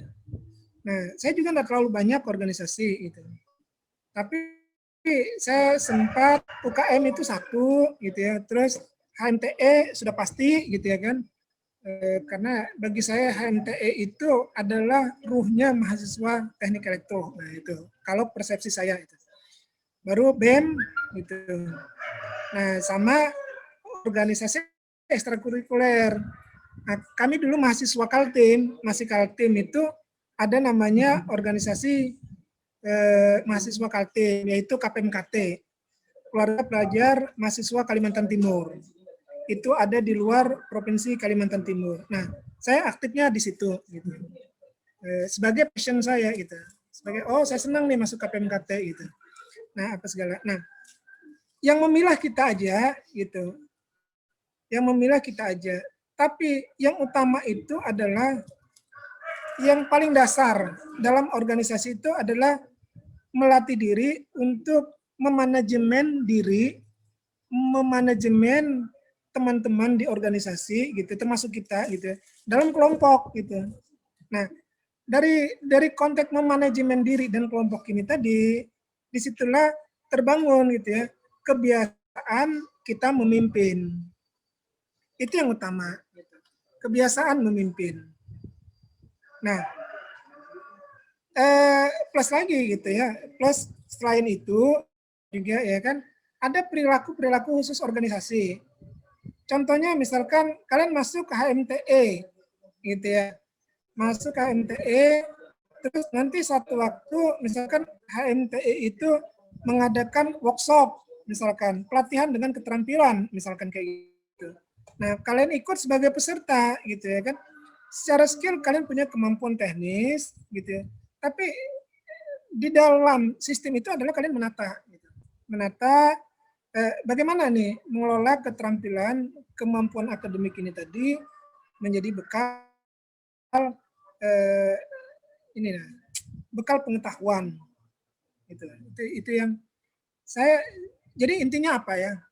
Intinya pertama itu Jordan tidak ada batasan sebenarnya, tergantung passion kita. Gitu. Passion kita. Terus yang utama itu bagi kalian sebagai mahasiswa adalah mengambil keputusan-keputusan kolektif itu, sehingga bisa dirasakan bukan kita secara otoriter mengambil keputusan itu gitu ya, tapi bagaimana menjembatani kepentingan teman-teman tadi itu sebagai kepentingan bersama. Nah, itu masuknya ke manajemen kepemimpinan. Nah, itu yang menjadi dasar. Saya berharapnya seperti itu gitu ya. Beda memang gitu ya. Di awal saya bilang gini, tipikal teknik itu beda gitu. Nah, tipikal teknik beda itu karena dipengaruhi gaya belajar di teknik, gitu ya kan? Gaya belajar di teknik. Beda dengan kebiasaan kita untuk memimpin. Kebiasaan kita untuk memimpin itu ada di organisasi. Mungkin itu singkat. Panjang ya, singkat. Halo? Masih baik, buka Pak. pertanyaan nggak, Pak? Ya, silakan. Oh ya, silakan. Izin moderator. Izin bertanya. Ya, Assalamualaikum warahmatullahi wabarakatuh. Waalaikumsalam warahmatullahi wabarakatuh. Perkenalkan, nama saya Anca Kurniawan dari mahasiswa semester 3. Nah, begini Pak, pertanyaan saya, bagaimana hubungan antara mahasiswa dengan Tridharma perguruan tinggi, kemudian hubungan kedua mahasiswa dan Tridharma perguruan tinggi ini dengan organisasi itu bagaimana Pak? Terima kasih.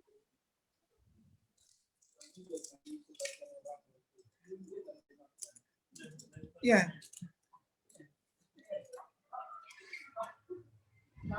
Tridharma kan 3. Iya Pak. Betul.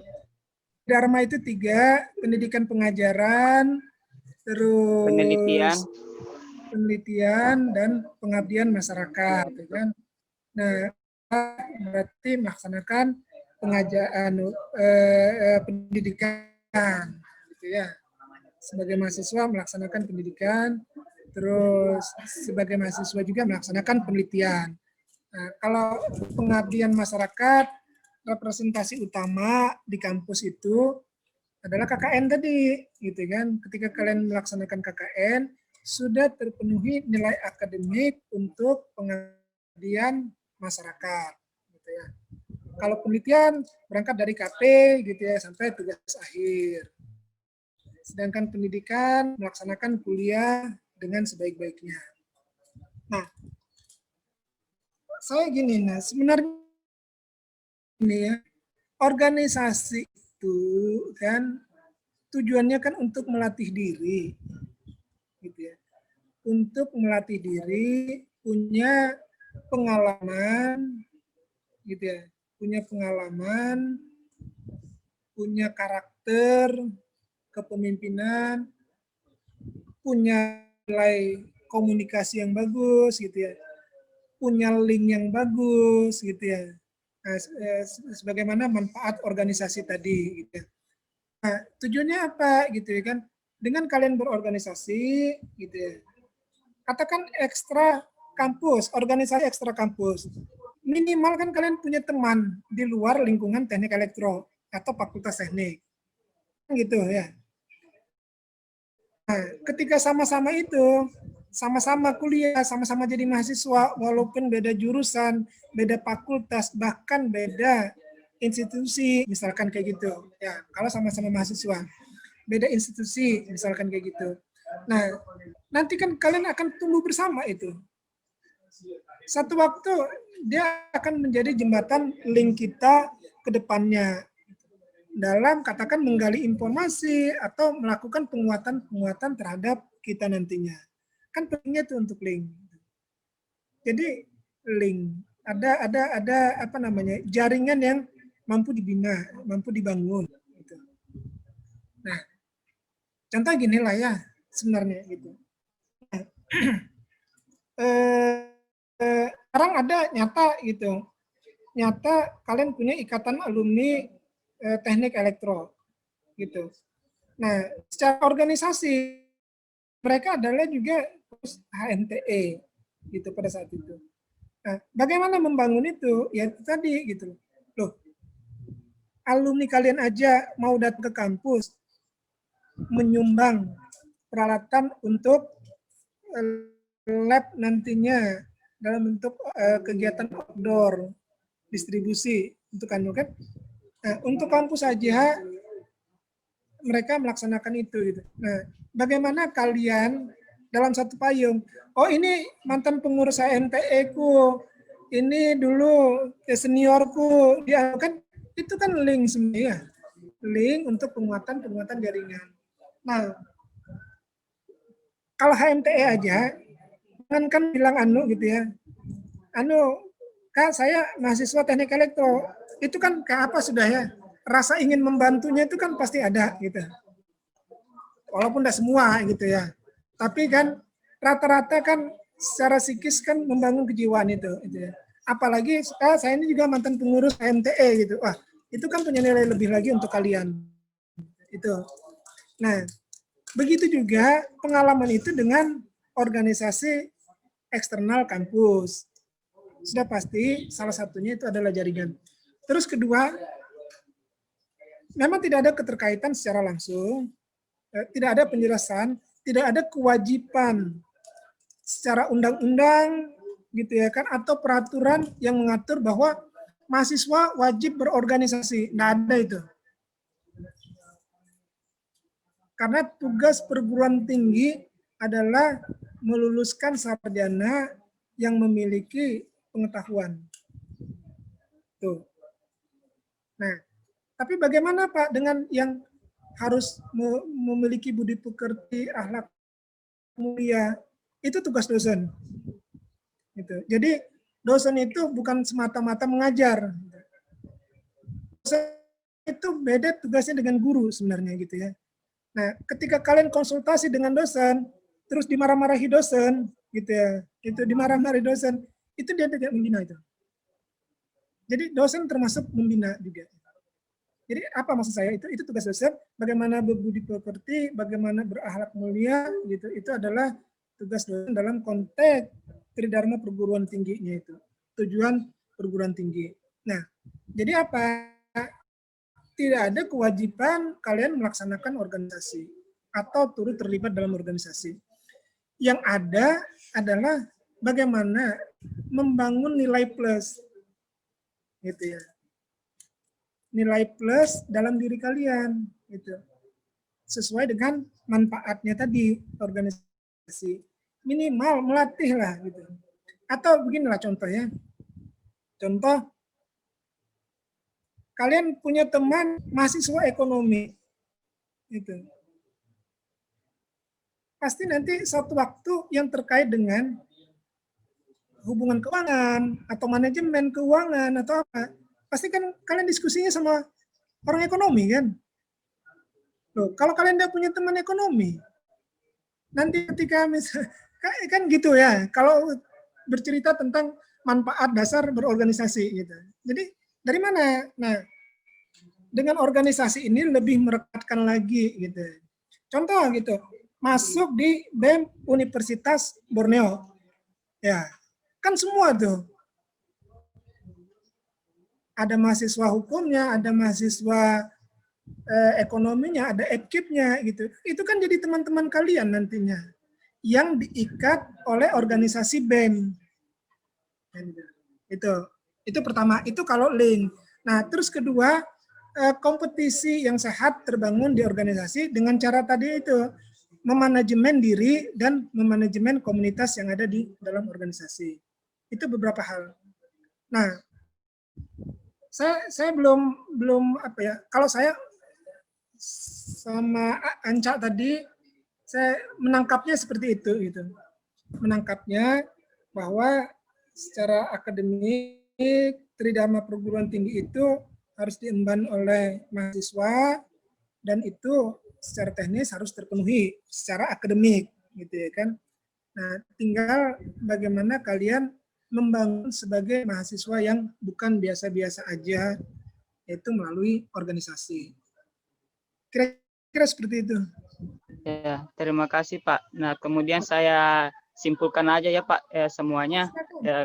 Sebenarnya kan mahasiswa itu adalah siswa yang mampu mengetahui segalanya mengenai pelajaran, baik itu mengenai pelajaran tentang hukum, kemudian tentang pertanian, dan pembelajaran-pembelajaran lainnya. Nah, itu kan bisa kita dapatkan ketika kita berorganisasi. Nah, kemudian hubungannya mahasiswa dengan perguruan tinggi. Yang pertama, pendidikan. Nah, di situ kan sebenarnya pada saat kita sebagai mahasiswa berpendidikan itu bukan hanya di kampus maupun pada saat kita masuk mata kuliah, tetapi ketika kita berada di masyarakat itu merupakan juga termasuk dalam pendidikan. Kemudian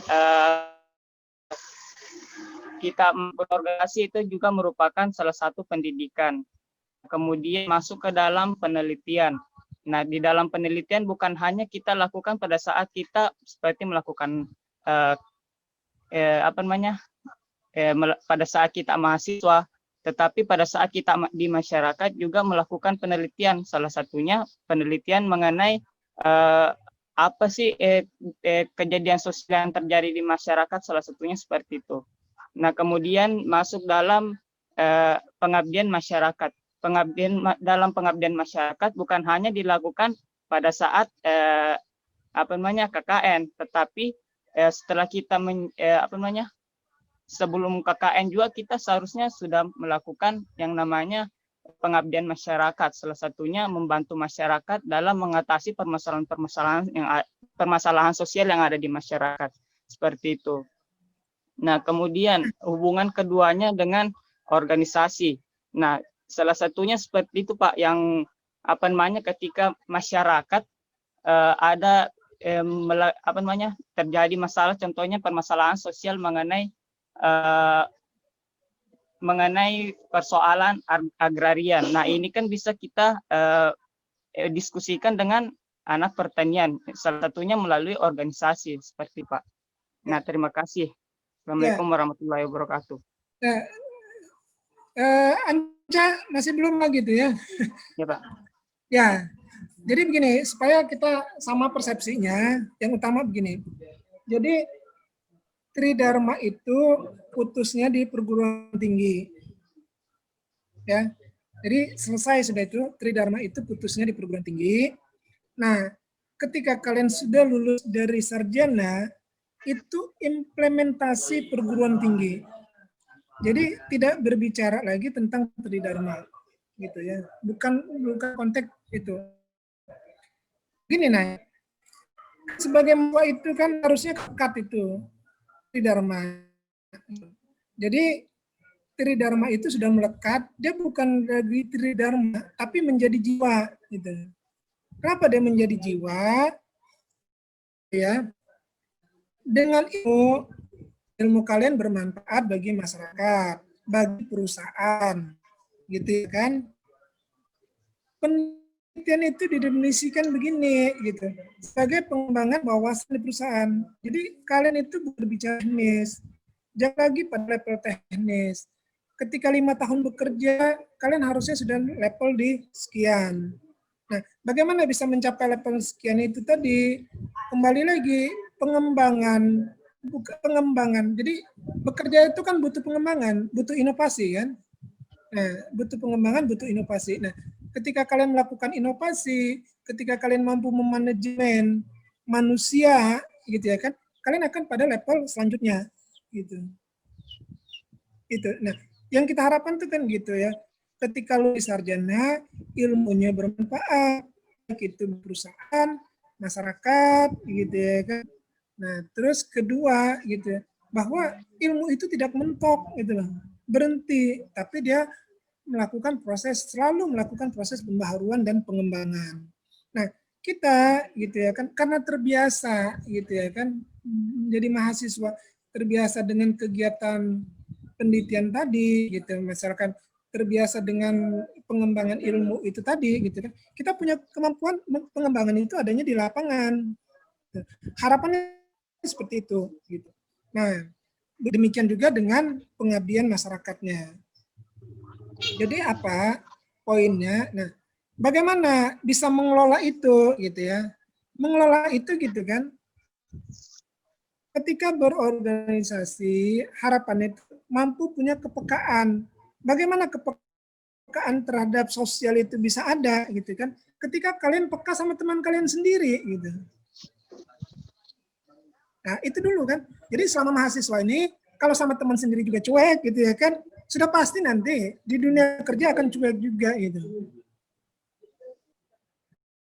kalau mahasiswa ini ada apa-apalah yang lulus sekian gitu kan, nanti ketika kalian keluar kerja, kemungkinan besar, peluang terbesar itu kalian apa adanya, kalian tetap jadi orang teknis. Kan gitu. Nah, bagaimana mengasahnya tadi? Melalui organisasi. Ya, harapannya itu seperti itu. Melalui organisasi ini mengasah kemampuan. Nah, terus kedua begini, yang perlu digarisbawahi di Anca ini begini, bukan kita itu berarti semua tahu gitu. Jadi kalau dalam legenda Pendekar 212, tahu enggak Pendekar 212 itu? Wiro Sableng. Ya, tahu. Nah, ada namanya kakek segala tahu tuh. Jadi kita bukan kakek segala tahu gitu. Tanda kutip gitu ya. Kan gini, yakin ada satu itu ya hadis ya. Berikanlah pada ahlinya gitu ya kan. Gitu. Nah, ketika kamu punya teman dari Fakultas Ekonomi Manajemen, dia kan yang lebih tahu manajemen itu. Kita hanya tahu-tahu dasarnya gitu kan. Tapi ahlinya kayak teman kamu yang manajemen itu gitu kan. Nah, dengan pengetahuan dasar itu tadi, kita belajar memahami ilmunya gitu. Belajar memahami. Tapi bukan berarti kita pintar. Gitu. Bukan berarti, oh, kau harus diuji kan secara akademik gitu. Problemnya kan tidak diuji secara akademik gitu. Jadi kita memahami, kita tahu gitu kan. Tapi yang pintar tetap orang ekonomi gitu. Nah, menggali itulah bekal. Makanya begini deh. Jadi kalau sama saya itu syaratnya sebagai mahasiswa itu sebenarnya 3. Gitu ya, kalau saya. Pertama, nilai lagi. Kuliah yang baik. Kuliah yang baik itu kan sederhana aja ya. Kalau kalian mau dapat nilai C aja, lulus, apa sama enggak masih? Minimal kan pertemuan 75% harus hadir ya. Iya, Pak. Ya. Iya, Pak. Minimal ya. Yang lain ya, 75% kan harus hadir. Baru diakumulasikan kehadiran itu ada nilai plusnya gitu. Nah, itu. Jadi apa syarat pertama itu? Kalian kuliah. Betul-betul kuliah. Jamnya kuliah ya kuliah lah gitu kan. Jangannya jam kuliah nongkrong di kopi kan gitu. Nongkrong kopi. Nah, kuliahlah. Penuhilah standar minimal itu tadi. Belajar memahami ilmunya kalau bisa. Kalau nggak bisa konsultasi. Itu pertama. Nah, terus kedua, bagi saya secara pribadi, organisasi. Ya, sebagaimana saya jelaskan tadi di awal-awal itu, jadi manfaat-manfaat organisasi. Utamanya adalah melatih diri gitu. Melatih diri membentuk karakter. Itu penting. Dalam konteks pengambil keputusan. Itu 2. Nah, terus ketiga, rajin membaca. Nanti kalau kalian main ke rumah saya, gitu ya kan, bacaan buku itu. Mungkin ada sekarang 1000 lah buku itu di rumah itu. Dengan berbagai disiplin ilmu, mau garis kiri, mau garis kanan, mau ideologi kiri, ideologi kanan, OTW, Pak. mau tentang spiritual, mau tentang ekonomi, mau tentang pertahanan militer apa segala. Bahkan kalau mau juga Dragon Ball juga saya kasih nanti. Ada banyak buku-buku Dragon Ball. Nah, ya. Tapi apa gitu ya, kalian harus melatih diri untuk membaca. Beda dengan internet, beda dengan Facebook, beda dengan Google. Kenapa? Karena Google itu sebenarnya tidak tuntas, gitu ya. Jadi dia hanya menerangkan ini, terus nanti dia hanya misalkan begini ya, dalam satu himpunan itu ada 5 permasalahan dalam satu himpunan A, B, C, D, Gitu ya. 5 ya. E. Nah, Google itu menyediakan kalian informasi A. Kalau Anda pintar, gitu ya kan, kalau rajin lah, baru kalian klik lagi dapat informasi B.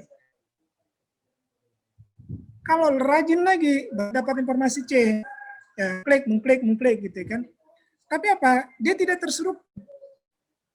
Beda dengan textbook atau buku, gitu ya. Buku textbook atau umum, buku apa. Dia terstruktur. Kenapa terstruktur? Bab 1, jadi ketika kita baca buku, kita baca dulu daftar isinya. Bab 1 itu isinya apa? Oh, setelah dia begini, ke bab 2 dia mengarahnya seperti ini. Ke bab 3-nya dia mengarahnya seperti ini. Ke bab 4 dia mengarahnya seperti ini. Jadi dia menyusun itu secara struktur. Supaya apa? Pengetahuan ketika baca satu buku itu kita dapat secara komplit. Oh, tujuannya itu untuk ini. Tapi kalau search di Google, kalian mencari gitu. Nah, kemampuan mencari itu harus didukung dengan wawasan dulu gitu. Wawasan dulu itu dari mana gitu? Dari baca buku. Gitu.